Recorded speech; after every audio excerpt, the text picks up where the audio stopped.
Welcome back. நான் சாந்தகுமார். இன்றைக்கான session வந்து நமக்கு கண்டிப்பாக ஒரு மார்க்கை தரக்கூடிய ஒரு டாப்பிக்கை தான் பார்க்க போகிறோம். மனித உடலியலில், ஓகேவா, ஹியூமன் அனட்டாமி மனித உடலியலில் டைஜஸ்டிவ் சிஸ்டம், ஓகேவா, டைஜஸ்டிவ் சிஸ்டம் அப்படிங்கிற ஒரு டாப்பிக்கை தான் பார்க்க போகிறோம்.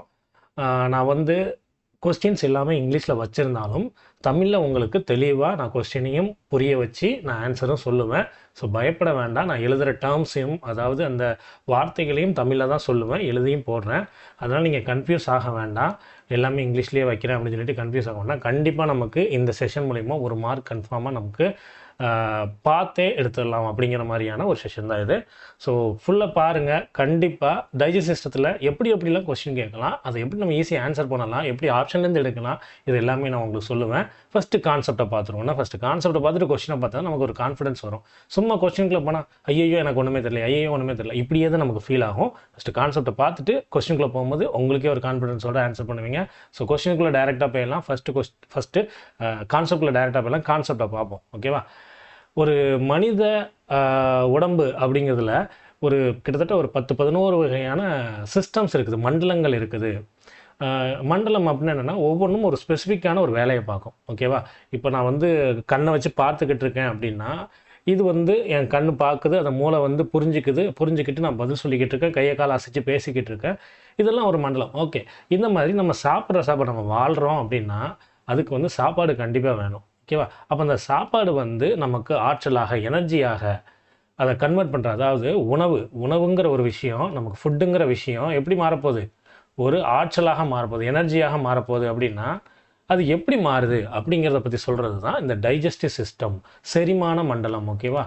செரிமான மண்டலம். அப்போ இந்த செரிமான மண்டலத்தில் எந்தெந்த மாதிரியான உறுப்புகள், ஆர்கன்ஸ் வந்து இடம்பெறுது அப்படிங்கிறத பார்க்கலாம். நம்ம வாயிலேருந்து ஆரம்பித்து நம்மளுடைய மலப்புழாய், அதாவது ஏனஸ் வரைக்கும் போகிறது தான் டைஜஸ்டிவ் சிஸ்டம், ஓகேவா. நீங்கள் உடனே வேறு எதுவும் இமேஜின் பண்ணிக்க வேண்டாம். டைஜஸ்ட் சிஸ்டம் இவ்வளோ தான். வாயில் ஆரம்பித்து ஏனஸ், அதாவது மலப்புழாய் வரைக்கும் வெளியே போகிறது தான் டைஜஸ்ட் சிஸ்டம். இப்போ இதில் முதல் வந்து நமக்கு நம்மளுடைய புக்கல் கேவிட்டி அப்படிம்பாங்க, வாய், ஓகேவா. நம்மளுடைய வாயில் என்ன மாதிரியான விஷயங்கள் இருக்குது, பல்லு, நாக்கு, ஓகேவா. இது ரெண்டும் நமக்கு தெரியும். அது போக முக்கியமான ஒன்று என்னது அப்படின்னு கேட்டிங்கன்னா, சலைவரி கிளான்ஸு, உமிழ்நீர் சுரப்பிகள் அப்படின்னு சொல்லிட்டு ஒன்று இருக்குது, ஓகே. உமிழ்நீர் சுரப்பி, உமிழ்நீர்னா சலைவரி கிளான்ஸ்னால் என்னது, சுரப்பினா என்னதுன்னு கேட்டிங்கன்னா, நம்ம மனித உடலே ஒரு கெமிக்கல் ரியாக்ஷன், ஒரு வேதியியல் மாற்றத்தின் மூலயமாக தான் நம்ம இயங்கிக்கிட்டு இருக்கோம், ஓகேவா. அப்போது அந்த வேதியியல் பொருள் ஒரு கெமிக்கலை வந்து உருவாக்கும். அந்த கிளாண்ட் உருவாக்கக்கூடிய என்சைம், நொதின்னு சொல்லுவாங்க, ஓகேவா. ஒரு ஒரு கிளாண்ட், ஒரு சுரப்பி வந்து என்ன பண்ணும், என்சைம், நொதி அப்படிங்கிற ஒன்றை உருவாக்கும், ஓகேவா. நொதி அப்படிங்கிற ஒன்று உருவாக்கும், அல்லது ஹார்மோன்கள் அப்படிங்கிற ஒன்று உருவாக்கும். ஹார்மோன் கேள்விப்பட்டிருப்பீங்க, ஆனால் அதுக்கு என்ன அர்த்தம்லாம் தெரியாது. இந்த மாதிரி ரெண்டு விஷயத்தை உருவாக்கும். அது பேசிக்காக அது எப்படி, அது ரெண்டுமே கெமிக்கல் தான்ப்பா. ரத்தத்தில் கலந்துச்சுன்னா அதை ஹார்மோன்னு சொல்லுவாங்க, டியூப் வழியாக போச்சுன்னா அது நொதிமா. இவ்வளோ தான் வித்தியாசம், சரியா. ரத்தத்தில் கலக்கக்கூடிய டியூப்லாம் இருக்காது, ரத்தம் மூலியமாக எங்கெங்கெல்லாம் போய் சேரணுமோ அங்கெல்லாம் போய் சேர்ந்துச்சுன்னா அது ஹார்மோன் அப்படிங்கிறாங்க. டியூபே இல்லாமல் ரத்தம் மூலியமாக போய் சேர்றது ஹார்மோன்பாங்க. டியூப் வழியாக ஒரு கெமிக்கல் போய் சேருதுன்னா அது நொதிமாங்க. இவ்வளோ தான் வித்தியாசம், சரியா. அப்போ அந்த சலைவரி கிளான்ஸ் அப்படிங்கிறது, அதில் எந்த மாதிரியான முக்கியமான விஷயங்களை நம்ம தெரிஞ்சுக்கணும் அப்படின்னு கேட்டிங்கன்னா, நமக்கு சலைவரி கிளான்ஸ் எக்கச்சக்கமாக இருக்குப்பா. மேலெண்ணெய் சுரப்பி, நாவடி சுரப்பி, கீழெண்ணெய் சுரப்பி அப்படின்னு சொல்லிட்டு 3 விதமான மேஜர் கிளான்ஸ் இருக்குது, ஓகேவா. சப்லிங்குவல் அந்த மாதிரி அது வந்து இங்கிலீஷில் இருக்குது. அது நமக்கு அந்தளவுக்கு பெருசாக தேவையில்லை. மேண்டிபுலர் அந்த மாதிரி வார்த்தைகளில் வரும், ஓகேவா. இங்கிலீஷும் தமிழ்லாம் சொல்லும்போது குழப்பிக்க வேண்டாம். 3 விதமான பெரிய சுரப்பிகள் இருக்குது, ஓகேவா.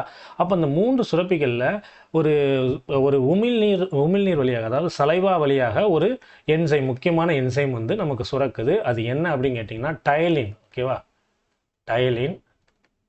அடுத்தது லைசோசைம், ஓகேவா. லைசோசைம் அப்படிங்கிற 2 விதமான சுரப்பிகள்னா டயலின், லைசோசைம் அப்படிங்கிற 2 விதமான சுரப்பிகள் சுரக்குது. Lysozyme, okay. இப்போ நான் வந்து தமிழ் எழுதி போடுறேன், போக இங்கிலீஷில் மட்டும்தான் சொல்லுவேன். உங்களுக்கு இப்போ ஃபஸ்ட்டு தெரியணுங்கிறதுக்காக சொல்லுவேன். டைலின், இந்த லைசோசைம், இந்த ரெண்டுமே என்ன பண்ணோம் அப்படின்னா, இந்த டைலின் வந்து நம்ம சாப்பிடக்கூடிய ஸ்டார்ச்சு, அதாவது நம்ம சாப்பிட்ற பொருள் எல்லாமே நம்ம உடம்பு ஏற்றுக்கிற விதமாக வந்து சாப்பிட்றோமான்னு கேட்டால் சாப்பிட்றதில்ல. இப்போ வந்து ஒரு உதாரணத்துக்கு சாப்பாடு இல்லை, அதாவது நம்ம ஒரு பச்சை காய்கறி எல்லாத்தையுமே என்ன பண்ணுறோம், அப்படியே சாப்பிட்றோம். அது வந்து நம்ம உடம்பு ஏற்றுக்காது. ஓகேவா? அப்போது அதை வந்து நொறுக்கணும். அதாவது அந்த ஸ்டார்ச்சுங்கிற வடிவில் தான் நம்ம சாப்பிட்றோம். அதாவது ஒவ்வொரு தாவரமும் ஸ்டார்ச் வடிவிலாக தான் உணவை சேமிக்கும். அந்த உணவை தான் நம்ம சாப்பிட்றோம். அப்போ அந்த ஸ்டார்ச்சை வந்து நொறுக்கக்கூடியது. ஒரு நொறுக்கக்கூடியதுன்னா அது வந்து ஒரு சின்ன சின்ன எலமெண்ட்டாக மாற்றக்கூடியது. நம்ம உடம்பு உட்கொள்கிற வகையில் ஏற்றுக்கிறது.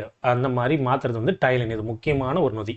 ஓகேவா? டைலின் அப்படின்ற ஒரு இது. சரியா?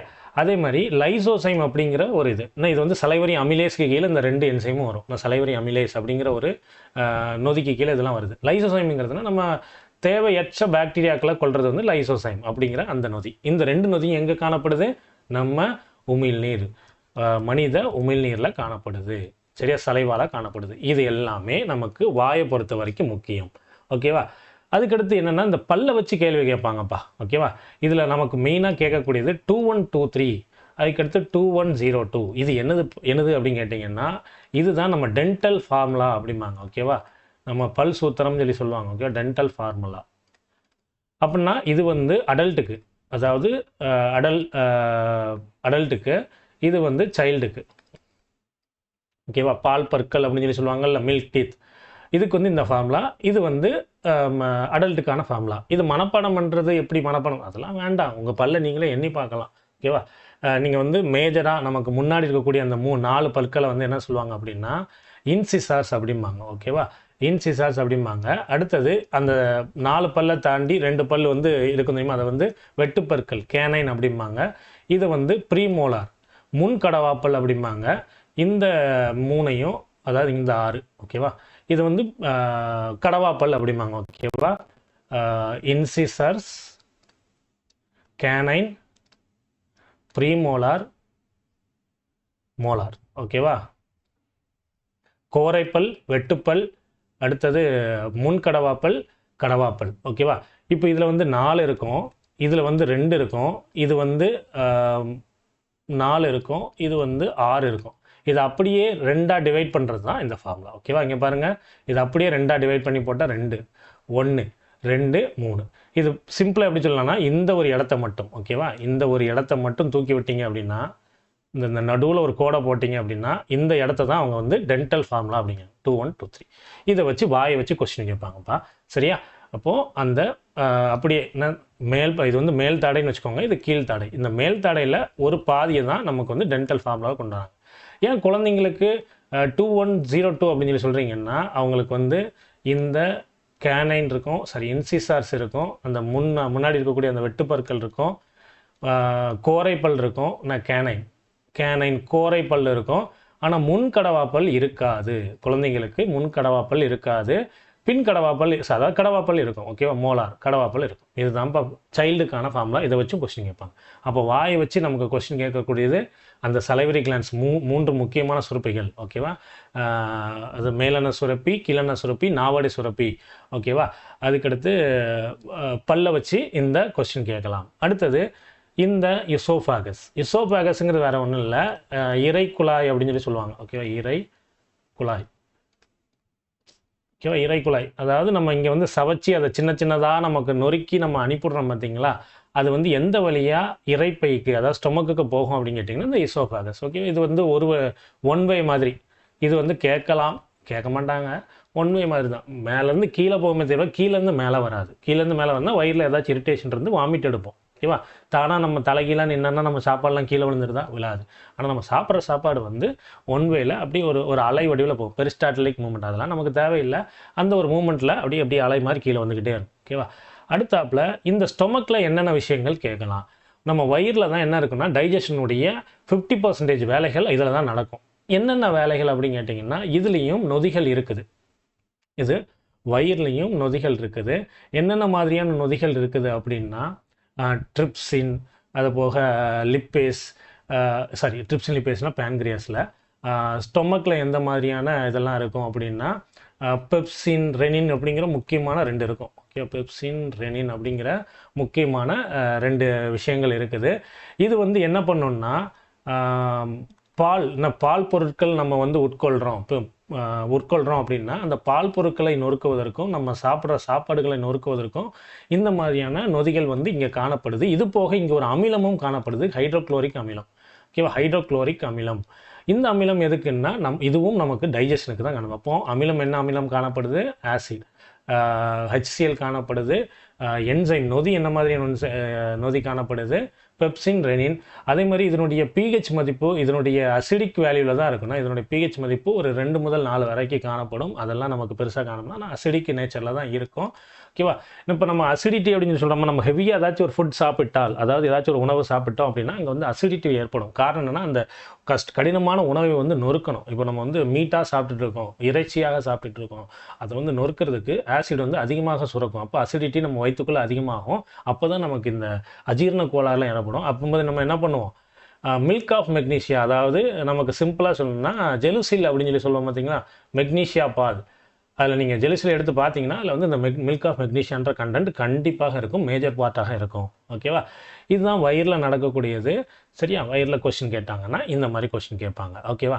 ஓகே, இந்த வயிறை தாண்டி அது எங்கே போகும்? அப்படியே வயிறு தாண்டிட்டு, அதாவது வயிறு ஃபுல்லாமே நமக்கு வந்து டைஜஷன் வந்து, அதாவது அரைச்சி முடிச்சிருதுன்னு வச்சுக்கோங்களேன். அந்த அரைச்சி முடிச்சதுக்கப்புறம் அதில் இருக்கக்கூடிய விட்டமின்ஸ், மினரல்ஸ் எல்லாத்தையும் எடுக்கிறது யாருன்னு கேட்டிங்கன்னா நமக்கு முக்கியமான ஆளான இந்த ஸ்மால் இன்டெஸ்டைன். ஓகேவா? அப்போ இந்த லிவர்லாம் ஏன் வச்சுருக்கீங்கன்னு கேட்டால் இது வந்து இதுக்கு சப்போர்ட் பண்ணுறது. லிவரு, இந்த கணையம். ஓகேவா? கணையம், லிவர்னால் கல்லீரல். ஓகேவா? கல்லீரல், இது வந்து கணையம், அதாவது பேன்கிரியாஸ்னால் கணையம். இதெல்லாம் வந்து சப்போர்ட் பண்ணும். என்ன சப்போர்ட் பண்ணுங்கிறத நமக்கு வந்து கொஸ்டின் வடிவிலையும் பார்க்கலாம், ஒரு கான்செப்டாகவும் நான் சொல்கிறேன். ஓகேவா? அப்போ இந்த ஸ்மால் இன்டெஸ்டைனில் டியோடினம், இல்லியம், ஜெஜுனம் அப்படின்னு சொல்லிட்டு நிறைய பார்ட்டாக 3 பார்ட்டாக பிரிச்சிருக்கும். ஓகேவா? 3 பார்ட்டாக பிரிஞ்சிருக்கும். அதே மாதிரி இது வந்து சிறுகுடலில், ஓகேவா, ஸ்மால் இன்டெஸ்டைனில் சிறுகுடலில் 3 பார்ட்டாக பிரிஞ்சிருக்கும். லார்ஜ் இன்டெஸ்டைன்லையும் 3 பார்ட்டாக பிரிஞ்சிருக்கும். அது நமக்கு தேவையில்லை, இந்த ஸ்மால் இன்டெஸ்டைன் தான் நமக்கு முக்கியம். ஓகேவா? இதெல்லாம் வந்து சும்மா இதில் வந்து என்ன, இந்த லார்ஜ் இன்டெஸ்டைனில் பெருகுடலில் என்ன நடக்கும் அப்படின்னு கேட்டிங்கன்னா உப்பையும் தண்ணியும் தான் உறிஞ்செடுக்கும் இந்த பெருகுடல். ஆனால் இந்த சிறுகுடல் தான் விட்டமின்கள், மினரல்கள் இது எல்லாத்தையுமே உறிஞ்செடுக்கக்கூடியதுன்னா உறிஞ்சுதல், அதாவது இன்ஜெக்ஷன் எங்கே நடக்குதுன்னா ஸ்மால் இன்டெஸ்டைனில் தான் நடக்கும். ஓகேவா? டைஜஷன் எங்கே நடக்குது? அப் டு ஸ்டொமக் வரைக்கும். அந்த அரைக்கிறது, அந்த மிக்சிங்கு, அரைக்கிறது இதெல்லாமே நமக்கு ஸ்டொமக் வரைக்கும் நடக்குதுப்பா. இங்கே பாதி, இங்கே வந்து ஒரு 50% சாப்பாடை நம்ம நொறுக்கிறோம். இங்கே மீதி உள்ளதில் ஒரு 90% சாப்பாடு நொறுக்கி அதை உறிஞ்சுதல் எங்கே நடக்குது அப்படின்னு கேட்டிங்கன்னா 99% நமக்கு வந்து நொறுக்கி அதை வந்து உறிஞ்சுதல் எங்கே நடக்குது? ஸ்மால் இன்டெஸ்டைனில். அப்போ ஸ்மால் இன்டெஸ்டைனில் எது வழியாக உறிஞ்சுதுன்னு கேட்டிங்கன்னா இந்த ஸ்மால் இன்டெஸ்டைனில் வில்லிக்கல் அப்படின்னு சொல்லிட்டு ஒன்று காணப்படுது. ஓகேவா? இந்த ஸ்மால் இன்டெஸ்டைனுடைய எண்டு பகுதியில், கடைசி பகுதியில் வில்லீஸ் அப்படின்னு சொல்லிட்டு ஒரு சின்ன சின்ன டியூப், மில்லியன் கணக்கான டியூப், இதான் ஸ்மால் இன்டெஸ்டைன் வச்சுக்கோங்களேன். இந்த டியூப் தான் ஸ்மால் இன்டெஸ்டைனா, இல்லை சின்ன சின்ன டியூபாக அப்படி இருக்கும். இந்த டியூப் தான் என்ன பண்ணும் அப்படின்னா சாப்பாடு இந்த வழியாக போகும்போது அதில் உள்ள சத்துக்கள் எல்லாத்தையும் உறிஞ்செடுக்கும். அந்த வில்லிக்கல் தேவையான சத்துக்களை உறிஞ்செடுக்கும். ஓகேவா? விட்டமின்ஸ், மினரல்ஸ் எல்லாத்தையும் உறிஞ்செடுக்குது, ஃபேட்டை உறிஞ்செடுக்குது, குளுக்கோஸை உறிஞ்செடுக்குது. இது எல்லாத்தையும் உறிஞ்செடுக்கிறது யார்? இந்த வில்லி அப்படிங்கிறது தான். ஓகேவா? அப்போது இந்த வில்லிக்கல்ல உறிஞ்செடுக்கப்பட்டு மீதி உள்ளதில் சால்ட்டையும் மாற்றியும் பெருகுடல் உறிஞ்செடுக்குது. கடைசியாக மீதம் எல்லாமே எங்கே வந்துடுது? இந்த ரெக்டமில் சேகரிக்கப்படுது. இந்த ரெக்டம்ங்கிறதும் இந்த பெருகுடலுடைய கடைசி பகுதி. ஓகேவா? இந்த ரெக்டமில் தான் சேகரித்து கடைசியில் நம்ம வந்து கழிவறையில் அதை வந்து எல்லாத்தையும் வெளியேற்றுறது என்னது? இந்த ஏனஸ். ஓகேவா? மலப்புழை. ஓகேவா? இவ்வளோ தான்ப்பா. இப்போது நமக்கு எக்ஸ்ட்ரா பாயிண்ட்ஸ் என்னென்ன அப்படிங்கிறத பார்க்கலாம். ஓகேவா? இப்போ இந்த பேன்கிரியாஸில் எந்தெந்த மாதிரியான நொதிகள்லாம் சுரக்கும் அப்படின்னு கேட்டால் ட்ரிப்சின். ஓகேவா? அடுத்தது அமிலேஸ், அடுத்தது லிப்பேஸ். இதெல்லாம் வந்து கணையத்தில் சுரக்கக்கூடிய நொதிகள். கணையத்திலேயே 2 விதமான நொதிகள் சுரக்கும். ஓகேவா? ஹார்மோன்களும் சுரக்கும், நொதிகளும் சுரக்கும். இது வந்து நம்ம எண்டோக்ரைன் சிஸ்டத்தில் ஒரு டாப்பிக்காக போடும்போது அதை நான் தெளிவாக சொல்கிறேன். ஓகேவா? லிப்பேஸு, ட்ரிப்சின்னு, அமிலேஸ். ஓகேவா? Lipase, trypsin, amylase. ஓகேவா? இதை நான் வந்து எழுதுறது வந்து அப்படி புரியாமல் இருக்கலாம், நான் சொல்கிறது கண்டிப்பாக புரியும். ஓகேவா? லிவரில் என்ன சுரக்கும் அப்படின்னு கேட்டிங்கன்னா பித்த நீர். ஓகேவா? பைல் ஜூஸ் அப்படின்னு சொல்லி சொல்லுவாங்க. ஓகேவா? பைல் ஜூஸ், பித்த நீர் வந்து லிவரில் சுரக்கும். லிவர் தான் இருக்கிறதுலே பெரிய ஒரு என்ன சொல்லலாம், சுரப்பின்னு சொல்லலாம். அதே மாதிரி லார்ஜஸ்ட் இன்டர்னல் ஆர்கன்னு சொல்லலாம். ஓகேவா? பெரிய ஒரு உறுப்பு, பெரிய ஒரு சுரப்பி அப்படின்னு கேட்டால் அந்த லிவர் தான். இந்த லிவருக்கு வந்து ரீஜெனரேட் பண்ணக்கூடிய சக்தியும் இருக்குது. ஓகேவா? இப்போ இந்த லிவரில் வந்து இப்போ உங்கள் அப்பாவுக்கு உடம்பு முடியல, லிவரில் பாதி வெட்டி கொடுக்கீங்க அப்படின்னா உங்கள் லிவர் வளர்ந்துடும். ஓகேவா? அவங்களுக்கு வந்து வளராது, அவங்களுக்கு வயசு இருக்கும். ஓகேவா? அந்த லிவர் வளர்ந்துடும். ரீஜெனரேஷன் ஒரு சக்தி இருக்குது நம்ம மனித உடல்லையே வந்து மறுபடியும் உருவாகக்கூடிய சக்தி இந்த லிவருக்கு தான் இருக்குது. ஓகேவா? ஓகே. அடுத்தது இந்த கணையத்தில் என்ன மாதிரியான ஒன்று இருக்குது அப்படின்னு கேட்டிங்கன்னா, இந்த டைஜஷனில் முக்கியமான ஒன்று இந்த இன்சுலின் ஒன்று கேள்விப்பட்டிருப்பீங்க, அப்படி தானே? இன்சுலின், குளுக்கோகன் அப்படின்னு சொல்லிட்டு 2 விதமான பொருட்கள் இருக்குது. சரி, 2 விதமான ஹார்மோன்ஸ் இருக்குது. இந்த ஹார்மோன்ஸ் சுரக்குதும் அதே கணையம் தான். ஆனால் அந்த கணையத்தில் லேங்கர்ஹான் திட்டுகள் அப்படிம்பாங்கன்னா, ஐலட்ஸ் ஆஃப் லேங்கர்ஹான் அப்படிம்பாங்க. ஓகே, லேங்கர்ஹான் திட்டுகள். இந்த திட்டுகள் தான் இந்த இன்சுலின் கிளைக்கோகன் ரெண்டும் இதாகுது. இது ஆல்ஃபா செல்லும் இது பீட்டா செல்லும் உருவாக்குது. இது வந்து என்ன பண்ணோம்னா, நம்ம உடம்புல நம்ம ரத்தத்தில் வந்து அதிகமான குளுக்கோஸை வந்து கரெக்டாக மெயின்டைன் பண்ணுறது இதை வந்து இந்த இன்சுலின் குளுக்கோகன் தான் பண்ணுது. இது ரொம்ப டீப்பாக பார்க்க வேண்டாம். பார்த்தோம் நம்ம வந்து என்ன பண்ணலாம், ஒரு நீட்டுக்கு படிக்கலை, எக்ஸாமுக்கு படிக்கணும். ஸோ இவ்வளோ தெரிஞ்சால் தாராளமாக போதும். இனிமேல் கொஸ்டின்குள்ளே போனால் ஈஸியாக நீங்கள் ஆன்சர் பண்ணிடலாம். ஓகேவா? மேலே டவுட்ஸ் இருந்துச்சுன்னா நீங்கள் கமெண்ட் பண்ணுங்கள். ஓகேவா? அடுத்தது நம்ம இதை பார்த்துட்டோம். இப்போ கொஸ்டின்குள்ளே போக போகிறோம்ப்பா. கொஸ்டின் இங்கிலீஷில் தான் இருக்குது. நான் தமிழில் அப்படியே நான் சொல்கிறேன். Energy released at the end of digestion. செரிமானத்தின் முடிவில் ஆற்றல் எந்த மாதிரியான எனர்ஜியாக கன்வெர்ட் ஆகுதுன்னா, கெமிக்கல் எனர்ஜி, அடினோசைன் ட்ரைபாஸ்பேட். இதை வந்து எனர்ஜி காயின் அப்படிம்பாங்கன்னா, அடினோசைன் ட்ரைபாஸ்பேட்டு. ஓகேவா? பாஸ்பேட். இது என்னது அப்படின்னு கேட்டிங்கன்னா, இந்த ஒரு கெமிக்கல் தான் நமக்கு ஆற்றல் கொடுக்குது. நான் பேசிகிட்டு இருக்கேன்னா எனக்கு ஒரு ஆற்றல் வேணும். அந்த ஆற்றல் கொடுக்குறது இந்த ஏடிபி தான். இந்த ஏடிபி எங்கேருந்து கிடைச்சது? சாப்பாடுலேருந்து கிடைச்சது. அவ்வளோதான்ப்பா. புரிஞ்சதா இல்லையா? ஒரு வேதியியல் ஆற்றலாக தான் நமக்கு கிடைக்குது. ரொம்ப சிம்பிள். ஓகேவா? இதெல்லாம் எங்கேருந்து வந்துச்சு? சாப்பாடுலேருந்து வந்துச்சு. நம்ம நியூட்ரிஷன்ற டாப்பிக்கில் இதை இன்னும் பெஸ்ட்டாக பார்க்கலாம். ஓகேவா? கவலைப்படாதீங்க. அதாவது உணவூட்டம் அப்படிங்கிற ஒரு டாப்பிக்லேருந்து பெஸ்ட்டாக பார்ப்போம். இன்னும் எக்ஸ்டெண்ட் பண்ணி பார்க்கலாம். ஓகேவா? ஏன்னா ஒரு வீடியோ நம்ம ரொம்ப லென்த்தாக கொண்டு போனால் போர் அடிச்சிடும். ஓகே. அடுத்தது common tract for food and air in humans. ஓகேவா? அதாவது நம்ம மனித உடலில் நம்ம சாப்பிடும்போது பேசக்கூடாதும்பாங்க. ரீசன் என்ன அப்படின்னு கேட்டால், அந்த உணவு குழாயும் அந்த காற்று குழாயும் ஒரே ஒரு காமனான ஒரு பேசேஜில் போய் இதாகும். அது வந்து பேரிங்ஸ் அப்படிம்பாங்க. ஓகேவா? பேரிங்ஸ் அப்படிங்கிற அந்த ஒரு இடம் தான் நமக்கு வந்து என்னது, காமன் பேசேஜாக பொதுவாக இருக்குது. அது மூலியமாக நம்ம பேசிகிட்டு இருக்கும்போதே நம்ம வந்து சாப்பிடக்கூடாதுன்னு சொல்கிறதுக்கு காரணம் அதை நம்ம மூச்சு விடுவோம், அந்த வழியில் போய் சாப்பாடு மாட்டிக்கணும். இதை நிறைய பேர் வந்து எக்ஸ்பீரியன்ஸ் பண்ணியிருப்பீங்க. ஸோ அது வந்து என்னன்னு சொல்கிறாங்க, பேரிங்ஸ் அப்படிங்கிற ஒரு வார்த்தையால் சொல்கிறாங்க. ஓகேவா? நம்ம சாப்பாடுக்கும் மூச்சு விடுறதுக்கும் ஒரே ஒரு காமனான ஒரு வழியாக தான் ரெண்டுமே நடக்குது. நம்ம சாப்பிடும்போது அது என்ன ஆயிரும் அப்படின்னா, அந்த எபிக்லாட்டிஸ் அப்படிங்கிற ஒன்று மூடிக்கிடும். எபிக்லாட்டிஸ் அப்படிங்கிற ஒன்று மூடிக்கிடும். அந்த எபிக்லாட்டிஸ் வந்து மூடலும் வைங்களேன். நான் சாப்பிடும்போது எபிக்லாட்டிஸ் மூடலைன்னா சாப்பாடு என்ன ஆயிரும்? எபிக்லாட்டிஸ். ஓகேவா? எபிக்லாட்டிஸுங்கிறது மூடலை அப்படின்னா நம்ம வந்து சாப்பிட்ற சாப்பாடு நம்மளுடைய மூச்சு குழாயிலெல்லாம் போக வாய்ப்புகள் நிறையவே இருக்குது. அது கண்டிப்பாக மூடிடும். நம்ம சாப்பிட்றோம் அப்படின்னா ஆட்டோமேட்டிக்காகவே நம்ம சொல்ல தேவையில்லை, தானாகவே அது மூடிடும். அந்த மூடக்கூடிய அந்த ஒரு பகுதிக்கு பேர் என்னது? எபிக்லாட்டிஸ். ஓகேவா? எபிக்லாட்டிஸ்.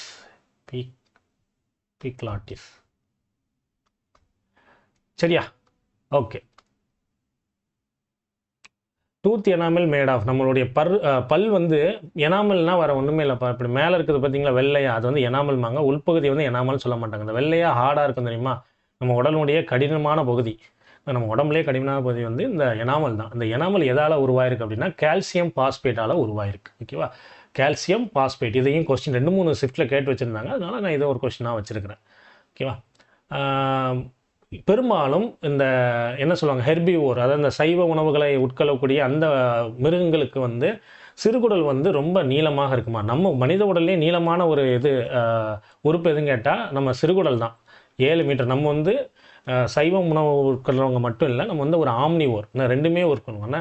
அதாவது மாமிசத்தையும் உட்கொள்வோம், அதுக்கடுத்து காய்கறிகளையும் உட்கொள்வோம். ஸோ அந்த ஆம்னிவோருக்கு 7 மீட்டர்னா, இப்போது பசும் காய்கறிகள் அந்த இலைகளை மட்டுமே சாப்பிடக்கூடியதுக்கு வந்து ரொம்ப அதிகமான நீளத்தில் இருக்கும்.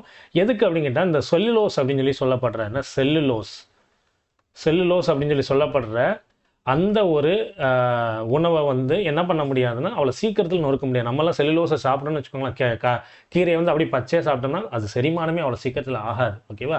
நெஞ்சை கரிச்சிக்கிட்டே இருக்கும். ரீசன் வந்து செல்லுலோஸை நம்மளால் அவ்வளோ சீக்கிரத்தில் நம்ம வந்து உணவால் உட்கொண்டு தான் அதை நம்ம வந்து சாப்பிடணும். ஓகேவா? அப்போது பெரும்பாலும் இப்போ வந்து சிங்கத்துக்கு நீளமாக இருக்குமா, மனுஷனுக்கு நீளமாக கேட்டால் மனுஷனுக்கு தான் நீளம். ஏன்னா சிங்கம் வந்து மாமிசத்தை மட்டும்தான் உண்ணும். அதே மனுஷனுக்கு நீளமாக இருக்குமா, மாட்டுக்கு நீளமாக இருக்குன்னா மாட்டுக்கு தான் நீளமாக இருக்கும். ஏன்னா மாடு வந்து இலைகளை மட்டும்தான் சாப்பிடும். ஸோ இலைகளில் தான் செல்லுலோஸ் அதிகமாக காணப்படும். ஓகேவா? செல்லுலோஸ் ஸ்டார்ச்சு அதிகமாக காணப்படும். அப்போ நமக்கு வந்து எந்த அளவுக்கு அது பசுங்காய்கறிகளை சாப்பிடும் அந்த அளவுக்கு அந்த ஸ்மால் இண்டஸ்ட்ரி நீளமாக இருக்கும். ஓகேவா? சரி, file juice is secreted from. இந்த பித்த நீர், ஓகே, பித்த நீர் வந்து எது எது வந்து உற்பத்தி பண்ணுது அப்படின்னு கேட்டால் நம்ம பார்த்தோம் என்னது, கல்லீரல், லிவர், ஓகேவா, கல்லீரல் தான் உற்பத்தி பண்ணுது. அது எது வந்து ஸ்டோர் பண்ணி வைக்கணும்னா கல் பிளாடர், பித்தப்பை அப்படிம்பாங்க, ஓகேவா. பித்தப்பை வந்து அதை சேகரித்து வைக்கும். ஆனால் உருவாக்குறது யார்? கல்லீரல், ஓகேவா. கல்லீரல் தான் நம்ம உடலின் மிகப்பெரிய பகுதியான கல்லீரல் தான் பித்தப்பையை பித்த நீரை உருவாக்குது. அதை பித்த நீரை வந்து ஸ்டோர் செய்யுது, அதாவது சேமித்து வைக்கிறது என்னது, கல் பிளாடர், பித்தப்பை, ஓகேவா. பித்தப்பை. நான் வந்து எல்லாமே சொல்லிட்டேங்கிற ஒரு கான்ஃபிடென்ட்டில் வேகமாக போய்கிட்டு இருக்கேன். நம்ம கண்டிப்பாக உங்களுக்கு ஈஸியாக ஆன்சரும் வரும்.